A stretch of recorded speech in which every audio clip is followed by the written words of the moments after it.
mengkolongnya. Di sini kosong, di sana kosong. Cakep. Di tengah-tengahnya ada tumpukan tembakau. Cakep. Bukan saya berkata bohong.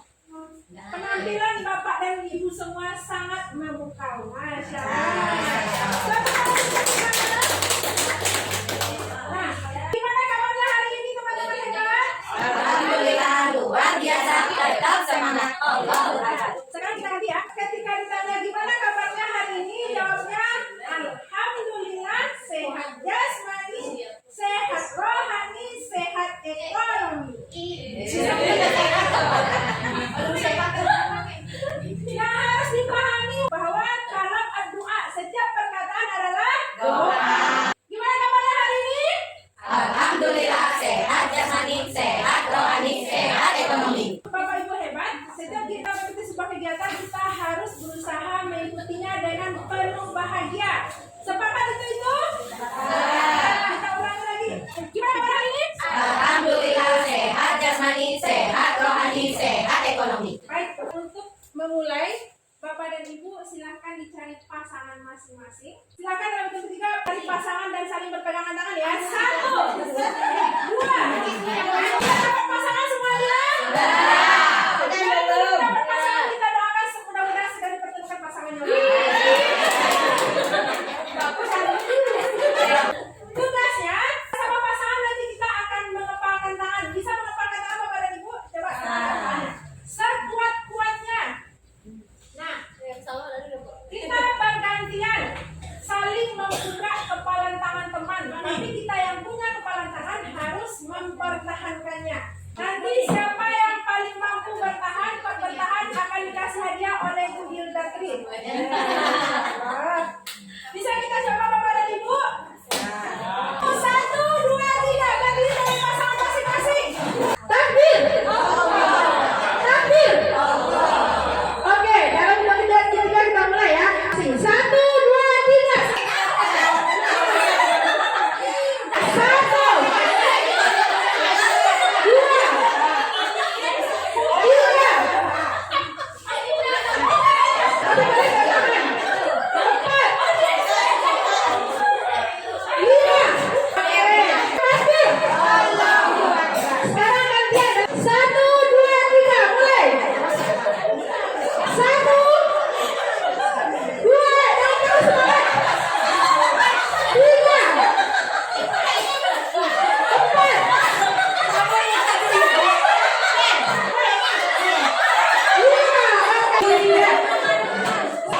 Ada yang berhasil kepala tangan temannya kebuka?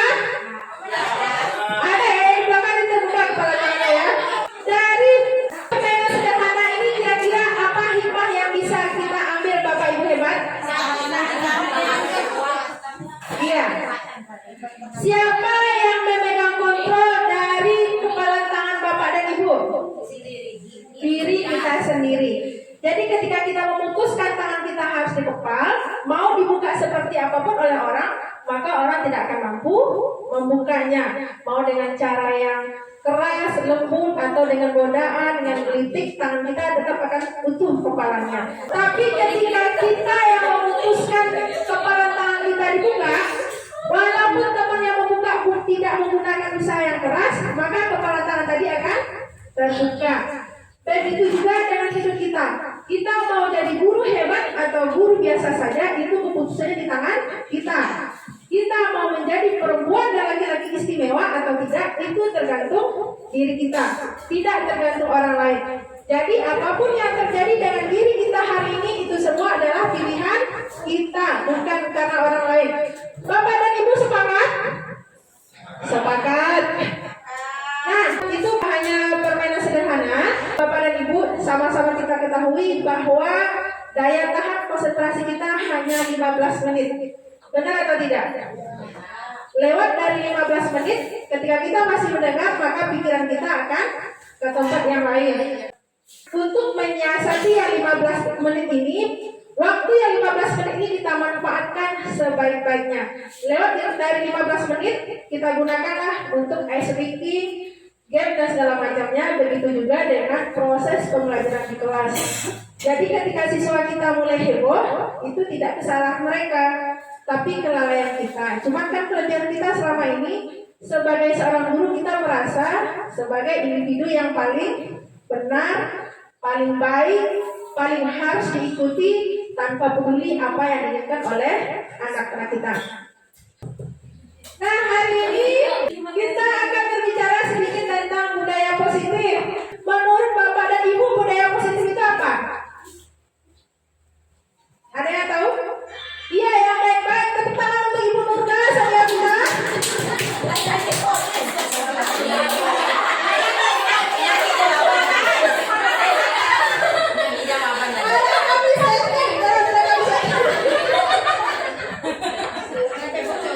Yang lain apa lagi kira-kira budaya positif menurut Bapak dan Ibu? Ya, Ibu Memi apa tadi di tangan?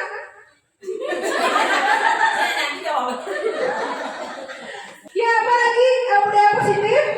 Pola pikir selalu untuk kebaikan. Masya Allah, tapi tepuk tangan untuk Ibu Sampai apa? Ya, Bapak silakan. Apa budaya positif? Ah iya.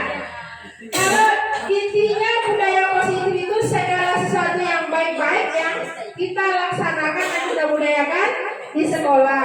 Jadi Bapak dan Ibu pernah membaca filosofi pendidikan Ki Hajar Dewantara?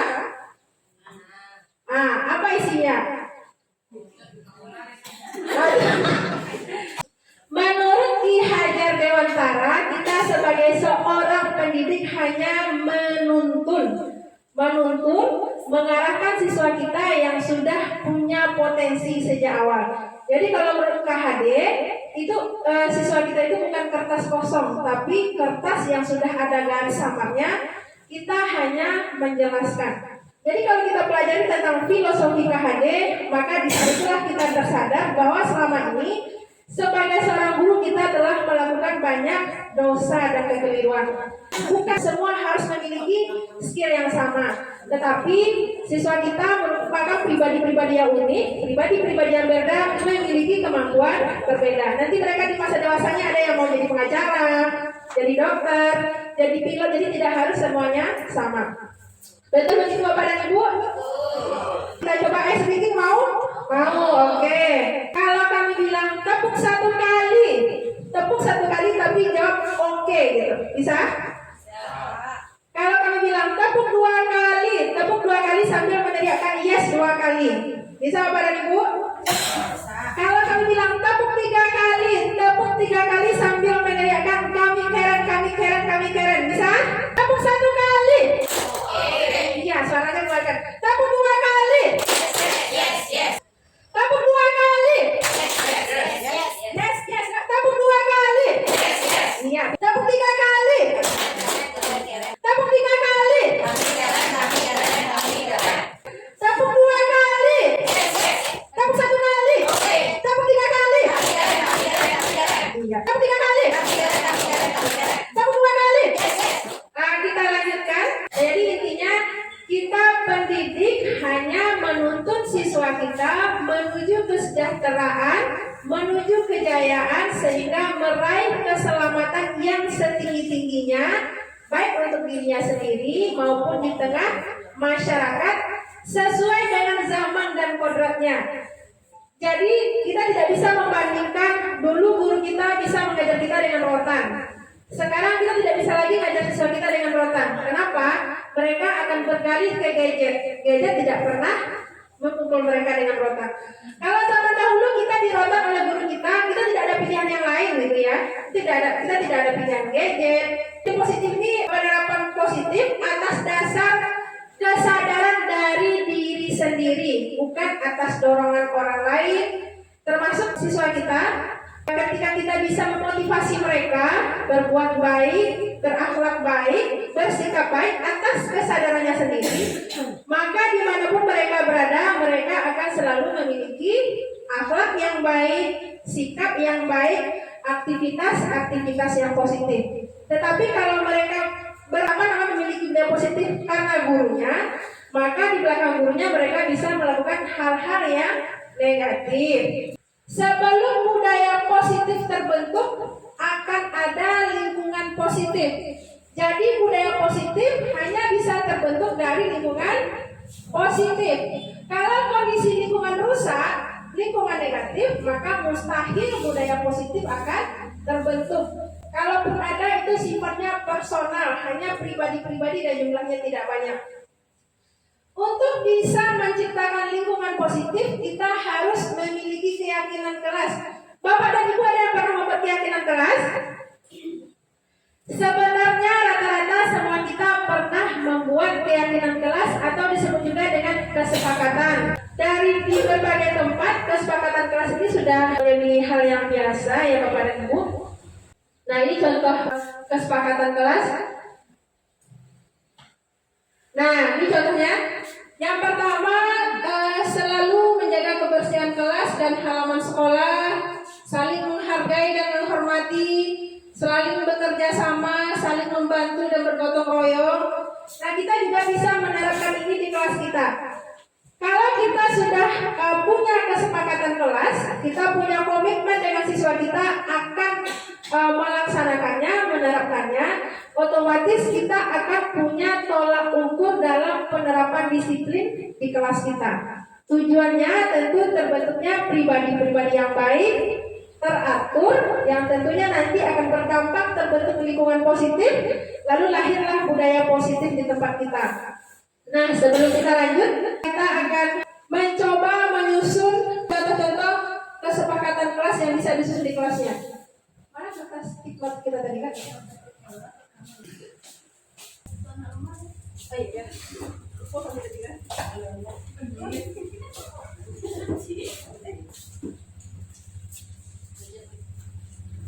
Jadi kertas ini ditempelkan di satu tempat, sedang menulis ditempelkan di buku atau ditempelkan di mana supaya perekatnya tidak hilang.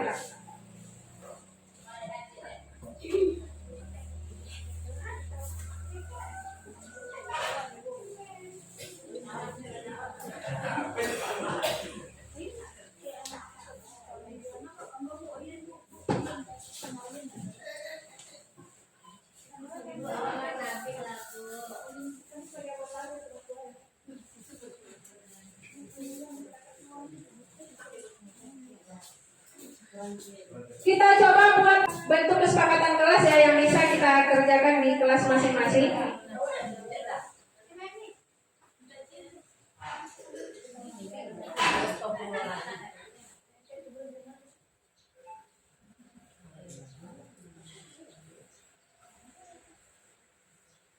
Nah, ini banyak contoh-contoh kesepakatan kelas.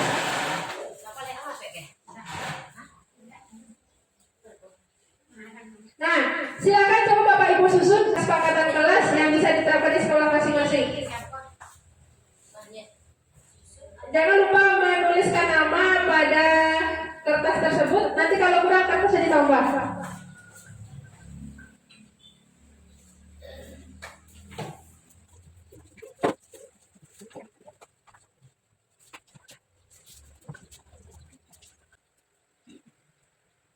Dalam penyusunan kesepakatan kelas boleh bahasanya sedikit divariasikan, misalnya guru dan siswa ceria dalam menjalani PPM di kelas seperti itu. Guru dan siswa semangat dalam melaksanakan PPM itu juga boleh seperti itu.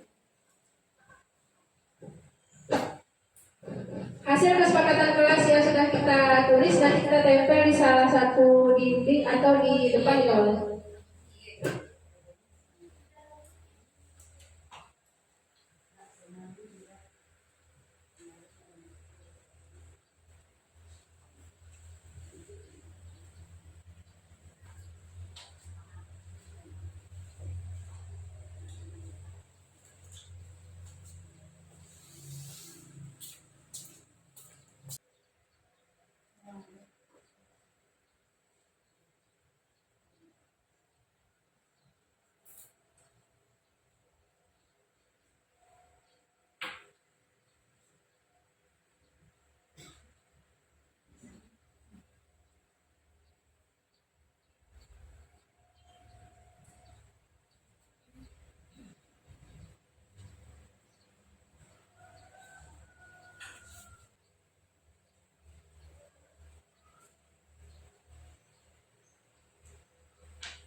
Sudah Bapak Ibu?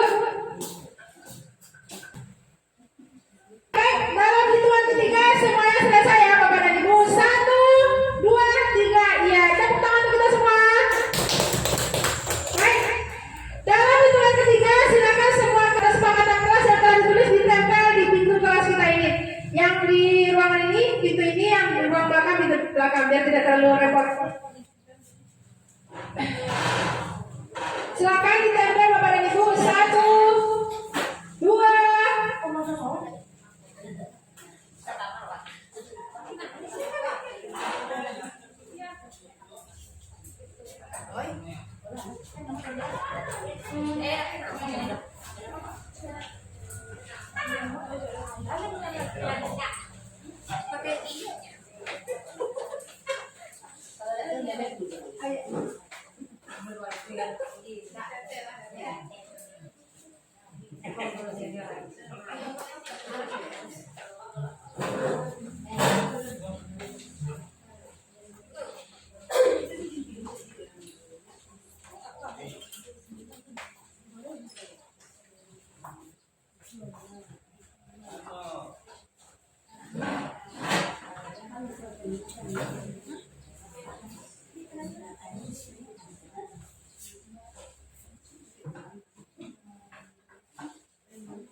Sudah Bapak dan Ibu, kita coba baca beberapa ya kesepakatan kelas yang sudah Bapak Ibu susun. Ini banyak yang tidak ada nama karena malu-malu. Setiap datang ke sekolah harus selalu tersenyum kepada teman dan selalu menyapa pada guru maupun temannya. Bagus. Ini punya siapa tadi? Tepuk tangan untuk kita semuanya. Kesepakatan kelas 1, tidak boleh menangis, jangan lupa senyum, sapa dan salam, datang ke sekolah tepat waktu. Kesepakatan kelas, siswa harus berada di kelas sebelum guru memasuki kelas. Tidak boleh memakai perhiasan, masuk kelas tepat waktu. Nah, ternyata sebenarnya kita semua sudah memiliki kemampuan dalam membangun atau menyusun kesepakatan kelas, cuman mungkin ada beberapa yang belum terbiasa. Apakah di sekolah Bapak dan Ibu semuanya sudah ada yang menyusun kesepakatan kelas seperti ini? Sudah. Cuman bedanya kita selama ini menyusun kesepakatan kelas hanya pakai lisan saja dengan siswa-siswa kita, sehingga tidak terlihat jejak-jejaknya. Jadi kalau bisa memang kesepakatan kelas yang telah kita susun itu kita tempel di kelas masing-masing. Kenapa? Yang pertama agar terlihat dengan jelas. Yang kedua, sebagai manusia kita memiliki penyakit pelupa. Jadi kalau ditulis maka insya Allah kita tidak lupa. Nah, itu kesepakatan kelas ya. Semoga untuk kedepannya kita semua bisa menyusun kesepakatan kelas sebaik mungkin di kelas kita, diterapkan dan dilaksanakan bersama. Biasanya kalau kita sesama siswa, bahkan dengan sesama teman juga, kalau kita punya komitmen maka ada upaya untuk melaksanakan komitmen tersebut. Selanjutnya kita akan masuk ke segitiga restitusi. Apakah Bapak dan Ibu pernah mendengar istilah segitiga restitusi? Belum, barusan tidak terdengar juga. Segitiga restitusi ini merupakan upaya untuk menyelesaikan masalah dengan siswa. Siapa di antara kita yang beranggapan bahwa persoalan di kelas atau di sekolah tidak bisa diselesaikan tanpa hukuman? Adakah yang beranggapan bahwa di sekolah kita harus ada hukuman atau di sekolah kita tidak boleh ada hukuman? Bisa Bapak Ibu menyampaikan aspirasinya? Menurut Bapak Ibu apakah hukuman itu perlu di kelas? Perlu tidak? Berarti saksi perlu. Ini basisnya wajib, sunnah atau boleh hukuman ini? Sunnah. Kalau sunnah berarti ada dalilnya ya.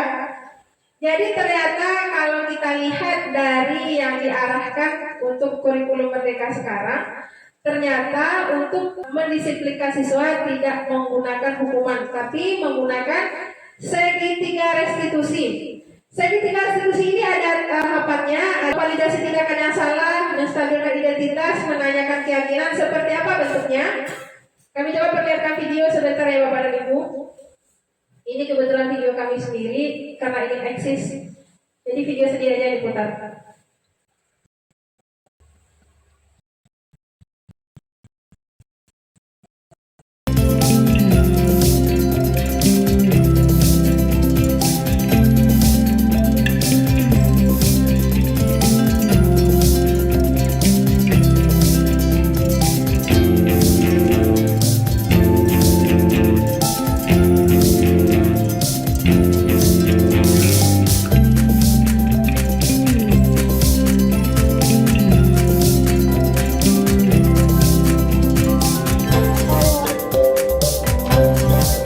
Assalamualaikum Alfa. Alfa, coba lihat kaos kaki ya nak. Alfa merasa melakukan kesalahan. Apa kesalahannya? Tidak pakai kaos kaki. Kesepakatan kelas kita apa? Ya. Rapi, disiplin. Sekarang pakaiannya gimana? Lengkap, Bu. Kenapa tidak lengkap? Kaos kakinya mana? Hilang, Bu.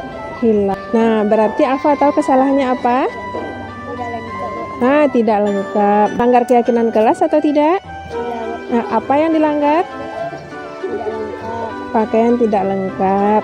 Untuk kedepannya tidak boleh seperti itu lagi ya. Bagaimana caranya supaya pakaiannya lengkap?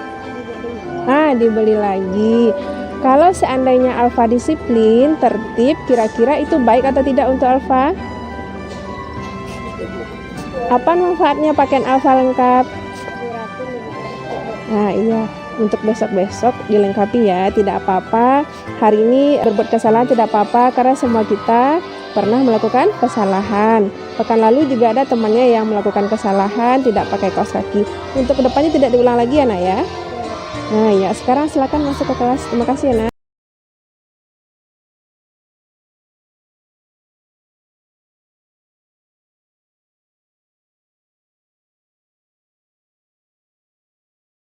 Maka cara kita bertanya baik-baik kepada siswa, apa masalahnya, apa penyebabnya, contoh kasus yang pertama apa solusinya, dan kita ikut motivasi terus agar kesalahan tidak pakai kaos kaki. Ini pelanggaran ya.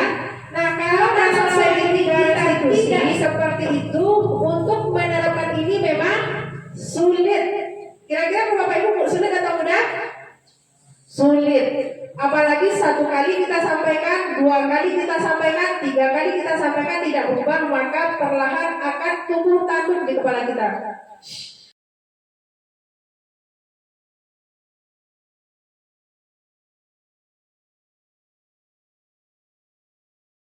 Itu kasus yang pertama.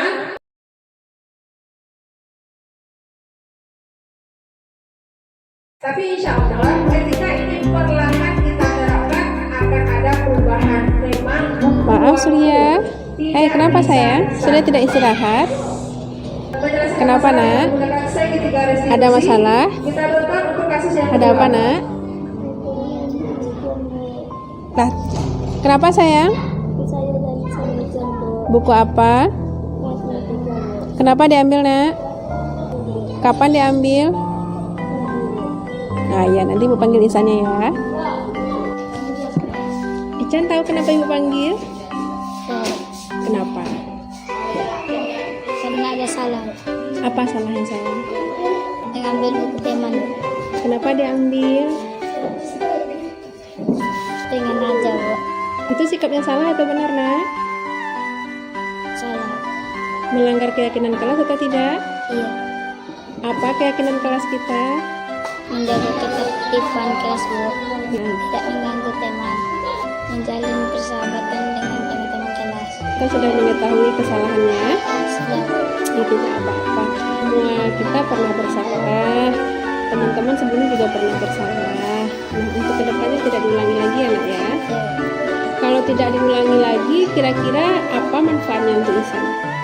Kelas tidak ada latihan kalau Supaya temannya tidak menangis lagi, tidak marah, apa yang harus Isan lakukan? mengembalikan bukunya. Nanti bukunya dikembalikan ya. Iya. Jangan ulangi lagi anak ya. Iya. Janji. Lanjut.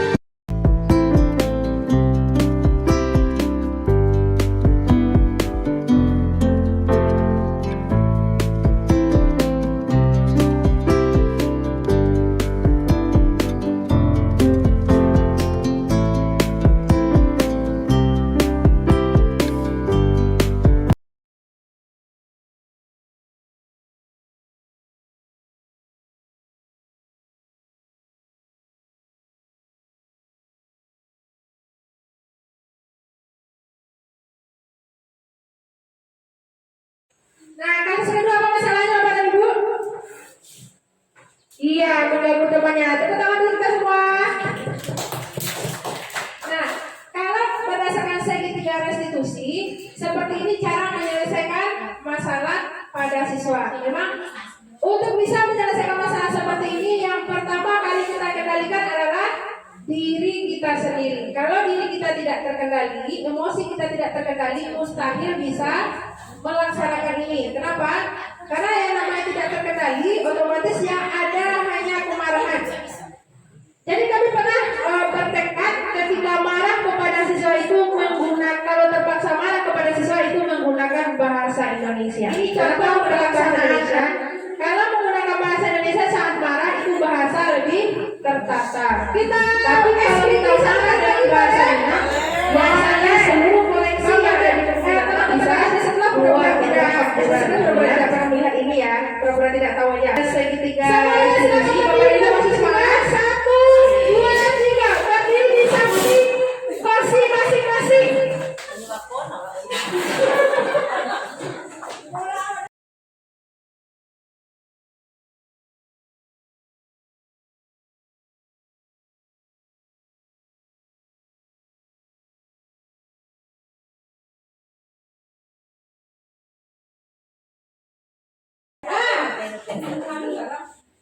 Bapak dan Ibu bisa lompat semuanya?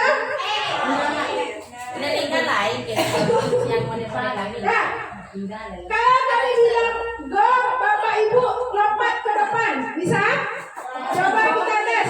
Boleh buka sepatu yang pakai high heel daripada nanti terjelangkan? Coba, kalau kami katakan go, maka Bapak Ibu hebat, lompat ke depan ya. Go! Wah, pintar. Kalau kami bilang back, maka lompatnya ke belakang. Kita coba back. Iya, pintar. Kalau kami bilang stay, maka lompat di tempat. Kita coba stay. Iya. Kita coba ya, Bapak dan Ibu. Go, stay, back. Masya Allah. Bisa? Lagi. Go, stay, back. Iya. Malah dia. Iya. Back, stay, go.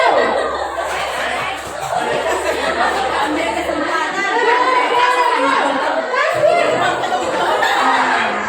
Untuk mengantisipasi hal-hal yang kita inginkan bersama, maka Bapak-Bapak pindah ke samping. Bapak ke samping ya. Sekarang biar lebih seru kita hanya sembari memegang pundak teman. Silakan pegang pundak teman. Pundak yang depan ya.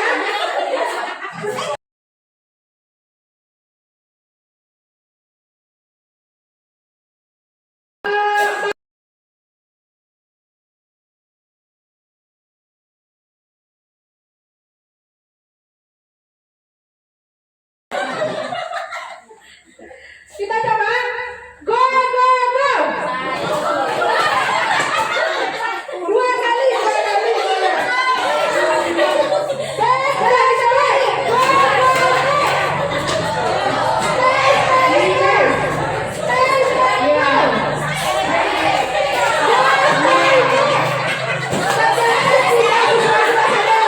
Mundur depan ya. Kita juga. Sekali lagi. Go, go, stay. Back, back, stay.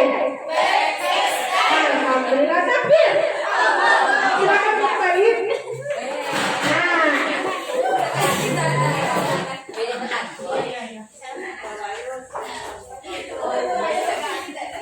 Nah, ini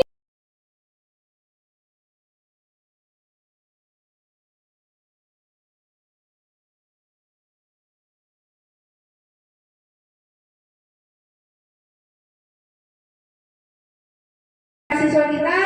Tadi kita berbicara tentang apa Bapak dan Ibu? Saya menggunakan restitusi.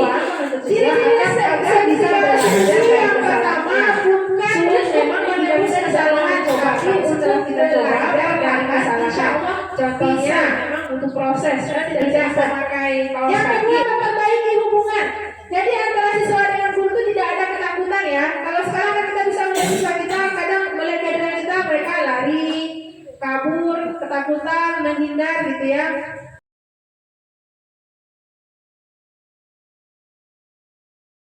Dia punya kesalahan tidak pakai kaos kaki. Apa solusinya? Kita kembalikan lagi ke siswa. Berarti kedepannya dia harus pakai kaos kaki bagaimanapun caranya. Atau tadi ada yang menangis karena diganggu cara yang kemudiannya. Kita tanya namanya seperti tadi. Apa solusinya agar ini tidak terjadi? Solusinya tidak lagi mengganggu teman. Nah, ini ciri-cirinya restitusi menuntut untuk melihat ke dalam diri. Apa yang ada di dalam diri kita? Apa yang ada di dalam diri siswa? Ketika siswa disiplin, apa manfaatnya untuk mereka? Ketika mereka tidak mengganggu teman, apa manfaatnya untuk mereka? Itu ciri-cirinya ya Bapak Ibu hebat.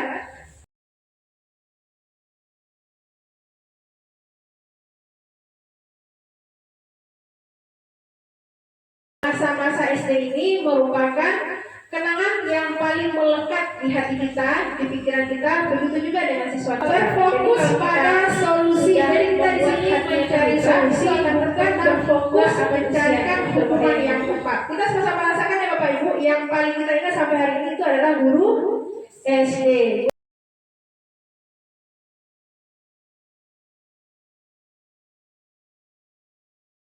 Restitusi cara yang paling baik.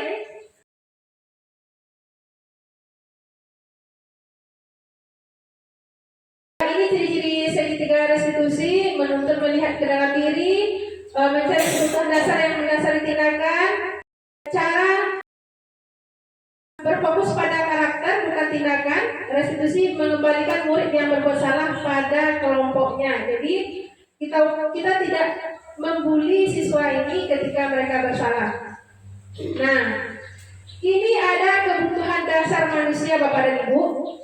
Kita sebagai manusia, baik siswa kita siapapun itu, kita memiliki 5 kebutuhan dasar. Ketika 5 kebutuhan dasar ini terpenuhi, maka akan muncul sikap-sikap positif. Tapi ketika salah satu dari 5 kebutuhan dasar ini tidak terpenuhi, disitulah muncul sikap-sikap negatif. Nah, sebagai seorang guru, kita tidak bisa mencari apa sih yang tidak terpenuhi kebutuhan dasar siswa kita. Kita berupaya untuk melengkapi kebutuhan tersebut.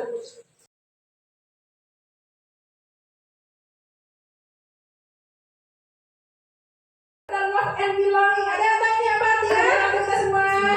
Iya, kita semua. Cinta dan kasih sayang. Iya, ada saya pertama semua. Kebutuhan dasar yang kedua, baru akan dia ya. Kebutuhan dasar yang ketiga, cinta dan kasih sayang. Yang keempat, freedom. Ada yang tahu apa ini arti freedom di bahasa bahasa Indonesia ini Bapak Ibu? Kebebasan. Yang kelima, fun. Apa itu fun? Kesenangan, iya. Jadi kita manusia ini memiliki 5 kebutuhan dasar.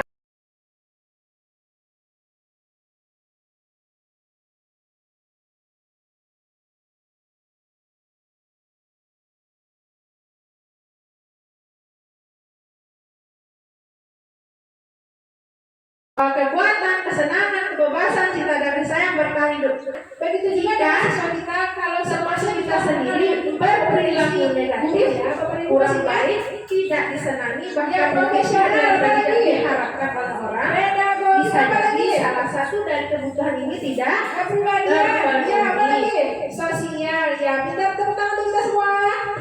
Mana tepuk tangannya nih? Nah, kalau sebelumnya kita mengenal dengan pedagogi itu apa? Iya, yang berkaitan dengan latar belakang siswa ya Bapak dan Ibu. Jadi sebenarnya pada kurikulum Merdeka berhubungan dengan kurikulum sebelumnya.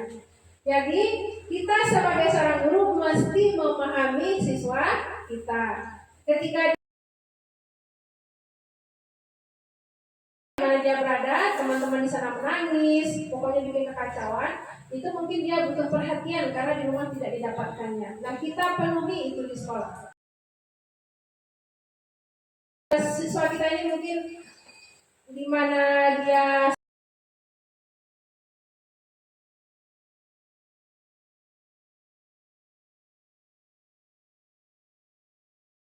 kita juga kadang lihat anak kita di rumah sekali sekolah, ini yang mesti kita pahami. belum jadi. Termasuk kita kalau kita sudah mulai di sekolah menjadi rajanya keaktifan. Ternyata dia mungkin di rumah selama ini tertekan. Makanya muncullah sifat yang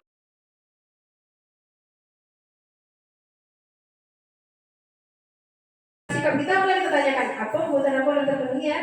Cepat kita penuhi. Nah, ini ada 5 posisi kontrol.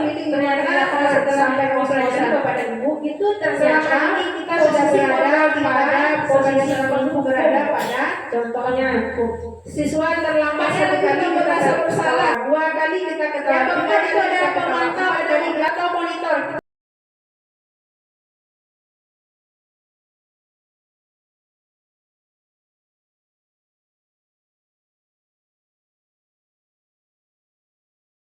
Sebagai teman.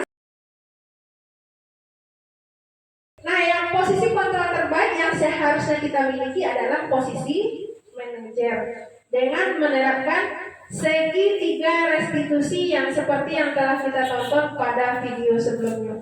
Bisa Bapak Ibu pahami? Coba sebutkan apa 5 dasar kebutuhan manusia yang pertama. Sering terjadi, tapi yang kita miliki itu posisi manajer. Survival apa lagi? Silahkan bilangin apa lagi? Ada 5 apa lagi? Ini 5 posisi kontrol yang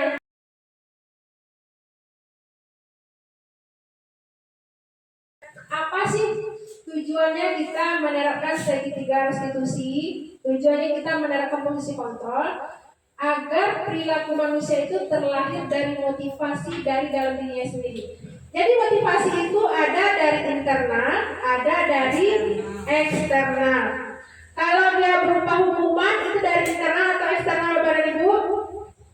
Eksternal.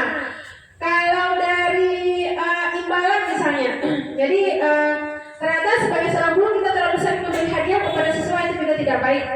Memberi hukuman ternyata terlalu banyak itu juga tidak baik ternyata. Kenapa? Karena itu sifatnya eksternal. Memberikan motivasi semangat, nah kamu bisa bla bla bla bla bla bla. Itu bagus, tetapi itu juga sifatnya eksternal. Eksternal ini kira-kira kuat tidak Bapak dan Ibu? Tidak kuat ya, rapuh.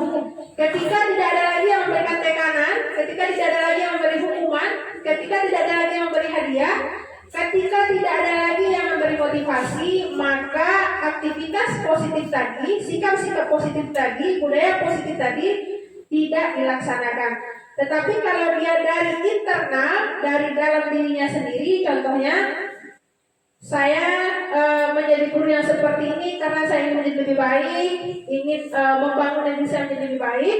Nah, otomatis kita tidak terpengaruh dengan ejekan, tidak terpengaruh dengan pujian, tidak terpengaruh dengan hadiah dan segala macamnya. Contohnya saya sholat karena ingin disayang oleh Allah, ingin menjadi pribadi yang lebih baik, maka dilihat atau tidak dilihat oleh orang lain kita tetap bisa mendirikan sholat. Tetapi kalau rakaat pertama baca eksternal, rakaat kedua ketika orang lain melihat kita sudah ada orang lain bisa 1,5 jam baca Al-Baqarah, Al-Maidah, orang lain tidak melihat, maka sebenarnya bisa memberi motivasi eksternal. Jadi kalau motivasi eksternal yang kita gunakan, kekuatan kita yang untuk berubah menjadi lebih baik itu rapuh atau lemah. Nah, sampai di sini Bapak Ibu paham semua? Paham. Nanti kalau kami bertanya, sampai di sini Bapak Ibu paham semua? Jawab tidak seperti itu ya. Ambil tangan, tepuk tangan 3 kali bilang paham, paham, paham. Bisa?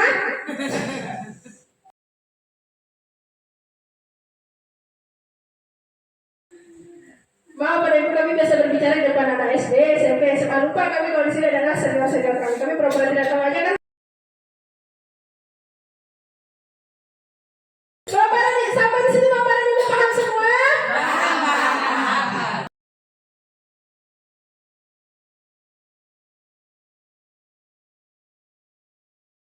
Bapak dan Ibu paham semua? Oke. Nah, alhamdulillah. Sebelum kita tutup, kita melakukan refleksi bagaimana cara sebelum kita tutup, kami mohon Bapak Ibu menulis lagi. Apa lagi? Semangat. Itu kayak supaya banget ya. Apa lagi?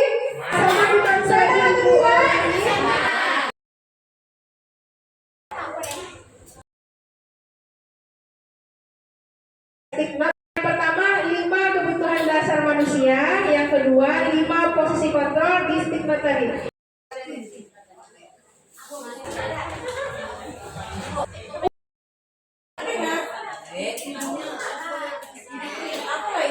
Jangan lupa ditulis nama masing-masing ya Bapak dan Ibu.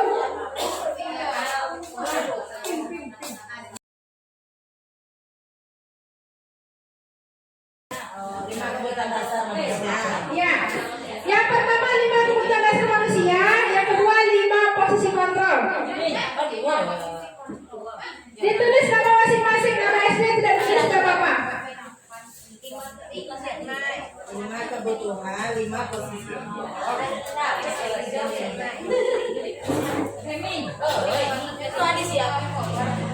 5 posisi kontrol, 5 kebutuhan dasar manusia.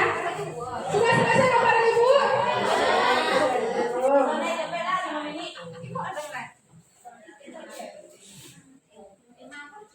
5 kebutuhan dasar manusia, 5 posisi kontrol.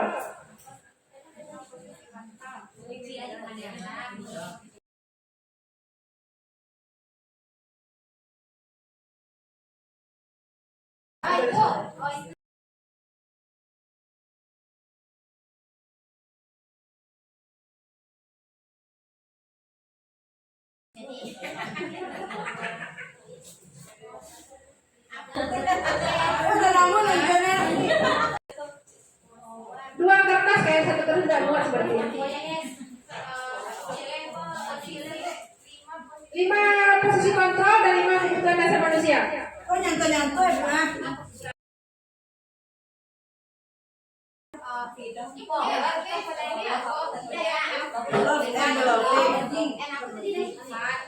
Oh, sudah dulu.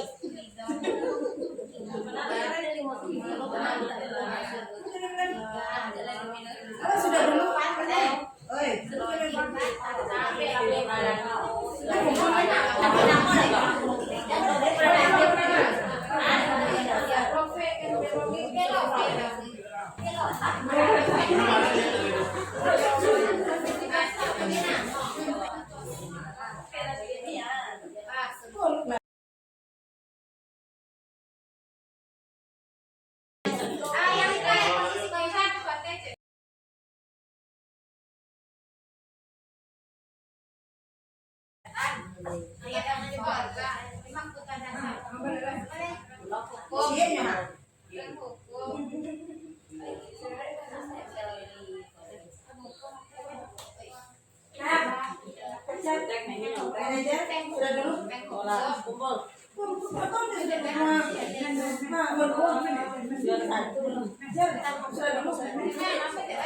Sudah?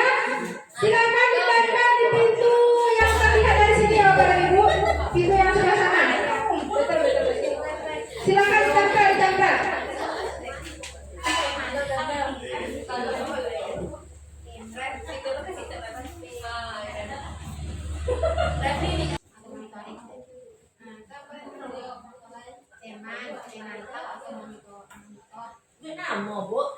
Iya, bikin namanya biar ketahuan siapa yang nulis.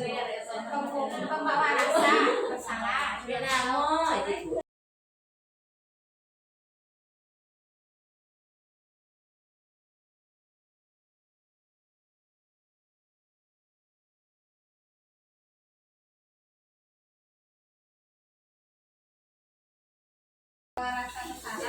Pembuat rasa bersalah.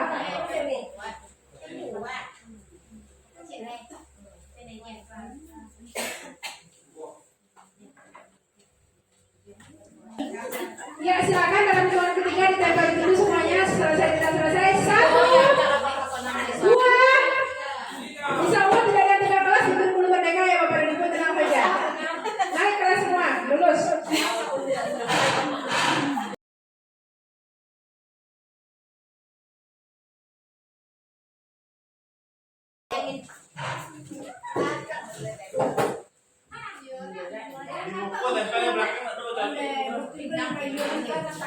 Baiklah Bapak dan Ibu, intinya budaya positif bisa kita lahirkan jika kita ada kemauan.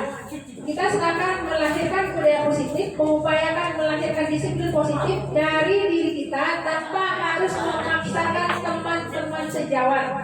Ketika kita sudah berusaha yang terbaik, melakukan yang terbaik, insya Allah cepat atau lambat akan membawakan pengaruh seperti yang kita alami hari ini. Hari ini semuanya kan kita semua tidak langsung menjadi guru ya Bapak dan Ibu. Semuanya berproses. Intinya kita berusaha melakukan hal yang baik, terbaik dan bermanfaat untuk diri kita dan untuk umat. Allah mengatakan